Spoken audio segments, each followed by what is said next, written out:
Hello friends, I am Kartik. आज हम लोग बात करेंगे पहला चैप्टर फिजिक्स का, क्लास 11 का, फिजिकल वर्ल्ड, उसके बारे में। उसमें पहली चीज़ है unification in physics. Unification in physics का सिंपल ये अर्थ है कि understanding the diverse phenomenas of physics by considering simpler phenomenas और शॉर्ट फिनोमेनास। जैसे कि मतलब मान लीजिए कोई बहुत ज़्यादा कॉम्प्लेक्स फिनोमेनास, डाइवर्स, खूब सारे फिजिकल फिनोमेनास को अगर हम छोटे मतलब कम लॉज या कॉन्सेप्ट्स में समझने की कोशिश करते हैं, उसे यूनिफिकेशन कहते हैं फिजिक्स में। जैसे कि अगर हम लोग बड़े बड़े डाइवर्स फिजिकल फिनोमेना, जैसे कि मान लीजिए हमारा मून का रिवॉल्यूशन हो गया हमारे अर्थ के अराउंड। अब इस प्रोसेस को, या कह लीजिए कि अर्थ के सन के अराउंड रिवॉल्यूशन हो गया, इसको हम लोग सिंपली अंडरस्टैंड कर सकते हैं basic laws of electromagnetism govern all the electric and magnetic phenomena. मतलब यही सब चीज़ें छोटे छोटे पार्टिकल्स भी शो करते हैं, चाहे वो मैग्नेटिक हो चाहे ग्रेविटेशनल प्रॉपर्टीज़ हो। तो अगर हम डाइवर्स फिनोमेनास को सिंपलर या मान लीजिए छोटे प्रोसेसेस से समझें, ठीक है, तो उसे यूनिफिकेशन कहते हैं। एक बार फिर से इसका डेफिनेशन है, when we try to explain diverse physical phenomenas in terms of few concepts and laws. मतलब बड़े बड़े फिनोमेनास को, वेरिएशन में फिनोमेनास को अगर हम छोटे लॉज में और छोटे से कॉन्सेप्ट्स में समझें तो उसे यूनिफिकेशन कहते हैं। अब आते हैं दूसरा टॉपिक है रिडक्शन। रिडक्शन इन फिजिक्स दोस्तों जो है वो, उसमें ये है कि मतलब जब हम बिगर और कॉम्प्लिकेटेड सिस्टम्स को थोड़े छोटे फॉर्म में समझते हैं, या मान लीजिए कह सकते हैं कि थोड़े छोटे किसी बिगर एंड कॉम्प्लिकेटेड पार्टिकल के सिस्टम को अगर हम छोटे पार्टिकल के सिस्टम से समझते हैं, उसकी प्रॉपर्टीज़ के थ्रू हम समझते हैं, तो उसे रिडक्शन इन फिजिक्स बोलते हैं। इसका डेफिनेशन ये हो जाएगा कि when we try to derive the properties of bigger and complicated system from the properties of interaction of constituent simpler parts। मतलब कि किसी भी बड़ी चीज़ के या कॉम्प्लिकेटेड सिस्टम की प्रॉपर्टीज़ को जानने के लिए जानते हैं अगर हम उसके छोटे पार्टिकल से, उसी के छोटे कॉन्स्टिट्यूएंट पार्टिकल से, तो उसे हम रिडक्शन इन फिजिक्स बोलते हैं। तो अब आते हैं दूसरी तरफ। हमारे जो फिजिकल वर्ल्ड चैप्टर में हम लोग को 4 फोर्सेस के बारे में पढ़ना है। पहला ईएमएफ, दूसरा ग्रेविटेशनल फोर्स, तीसरा वीक फोर्सेस,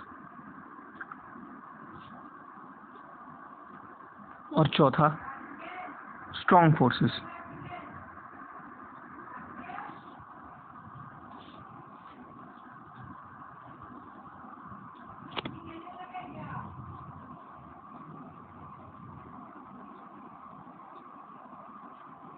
तो इन चारों फोर्सेस को हम लोग समझेंगे। तो पहले समझते हैं ईएमएफ को।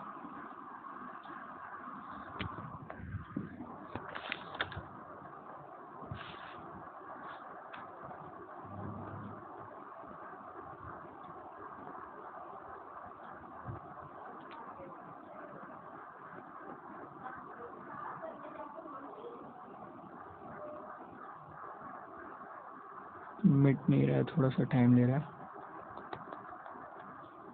तो चलिए।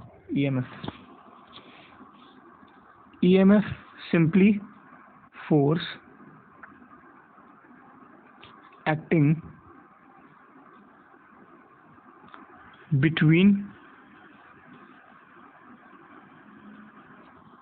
charged particles।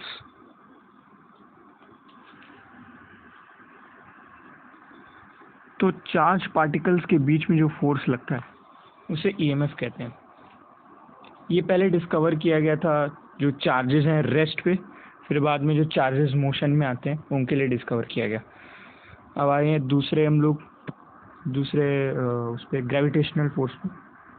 तो ग्रेविटेशनल फोर्स सिंपली फ्रेंड्स ये होता है कि जैसे जो ग्रेविटेशनल फोर्स है वो किसी भी ऑब्जेक्ट के मास की वजह से होता है। जैसे कोई भी यूनिवर्स में कोई भी छोटे बड़े ले लीजिए, हम लोग जनरली प्लैनेट्स को ग्रेविटेशनल फोर्स प्लैनेट्स के मद्देनज़र रख के कंसिडर करते हैं, लेकिन कोई भी पार्टिकल जिसका कोई मास है, हर पार्टिकल यूनिवर्स के हर पार्टिकल आपस में एक दूसरे को सब एक फोर्स एक्सर्ट करते हैं अपने मास के by the virtue of their mass, उसी को ग्रेविटेशनल फोर्स बोलते हैं। अब ग्रेविटेशनल फोर्स का डेफिनेशन वही हो जाएगा simple, force of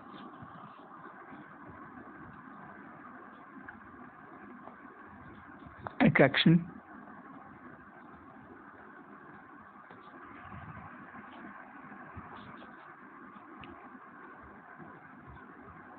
between any two bodies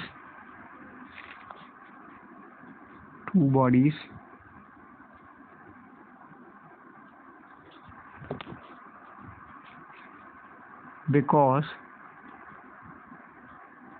of their masses। तो ये है सिंपली, कोई भी मास कोई भी बॉडी का होगा वो ग्रेविटेशनल फोर्स एक्सर्ट करेगा, लेकिन जिसका ऑब्वियसली ज़्यादा मास होगा वो अपने तरफ कम मास वाले को अट्रैक्ट कर लेगा। यही यूनिवर्स में इसी की वजह से प्लैनेट्स रिवॉल्व करते हैं।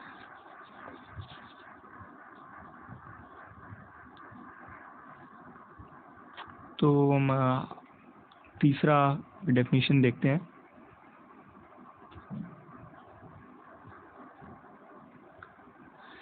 तीसरी है वीक फोर्सेस। देखिए दोस्तों, जो न्यूक्लियस होता है, वीक फोर्सेस लिख दे रहे हैं यहाँ पे। न्यूक्लियस जो होता है दोस्तों, उसमें प्रोटॉन और न्यूट्रॉन होते हैं। अब हमें मालूम है कि प्रोटॉन प्लस ही होगा और न्यूट्रॉन न्यूट्रल होता है, तो न्यूक्लियस भी पॉजिटिव होता है। अब न्यूक्लियस में जितने प्रोटॉन्स हैं, मैं डॉट डॉट करके शो कर रहा हूँ उनको, अब ये सब प्रोटॉन्स पॉजिटिव हैं, तो क्या ये सारे पॉजिटिव प्रोटॉन्स आपस में रिपल्शन शो नहीं करेंगे? ऑब्वियसली करेंगे। कि जब रिपल्शन शो करेंगे तो इनको तो रिपल्शन शो करेंगे तो न्यूक्लियस को तो कोलैप्स कर जाना चाहिए, क्योंकि अगर स्टेबल होता तो स्टेबल है इसका मतलब जो फोर्सेस हैं वो आपस में बराबर हैं, लेकिन यहाँ रिपल्शन होना चाहिए क्योंकि सब पॉजिटिव हैं, आपस में रिपल्शन होना चाहिए। तो कोई तो ऐसा फोर्स होगा ना जो आपस में इनको अट्रैक्ट करके रखता होगा, तो जो रिपल्शन और अट्रैक्शन दोनों बैलेंस कर लेता होगा, उस फोर्स को हम लोग बोलते हैं वीक फोर्स। अब जो वीक फोर्स है वो यहीं से आया।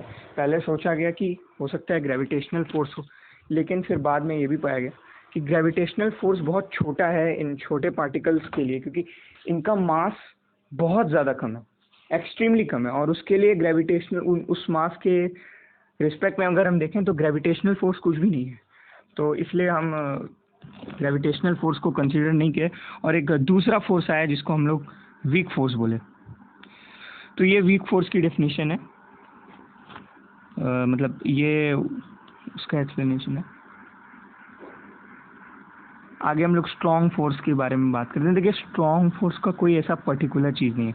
स्ट्रॉन्ग फोर्स के बारे में बस एक ही चीज़ अभी पता होनी चाहिए कि ये सबसे ज़्यादा स्ट्रॉन्गेस्ट फोर्स है अमंग ऑल फोर, और ये जो स्ट्रॉन्ग फोर्स हैं ये हमेशा उन पार्टिकल्स पे एक्ट करते हैं जो रेडियो एक्टिव फिनोमिना में पार्ट लेते हैं। तो जो भी constituent particles radio active phenomena में कोई भी पार्ट लेंगे तो उनमें इनका इन्वॉल्वमेंट होता है स्ट्रॉन्गेस्ट फोर्स का। तो ये एंटी न्यूट्रिनो क्लास 10 में आपने एसएससी में रेडियो एक्टिविटी चैप्टर में पढ़ा होगा कहीं ना कहीं, तो वो इन्हीं सब पे इनका थोड़ा एक्शन रहता है। तो चलिए दोस्तों, उम्मीद करता हूँ आज का वीडियो आपको अच्छा लगा होगा। तो इस चैप्टर में बस इतना ही है, बाकी उसके बाद जो है law of conservation of energy मास, और उसके बाद वो क्या बोलते हैं कंजर्वेशन ऑफ मोमेंटम, वही सब है, वो सबको मालूम है। तो वो तो सब पढ़ते आ रहे हैं क्लास 7 से, तो ज़्यादा बताने की ज़रूरत नहीं है। यही चीज़ें कुछ नहीं थी। तो चलिए दोस्तों, थैंक यू।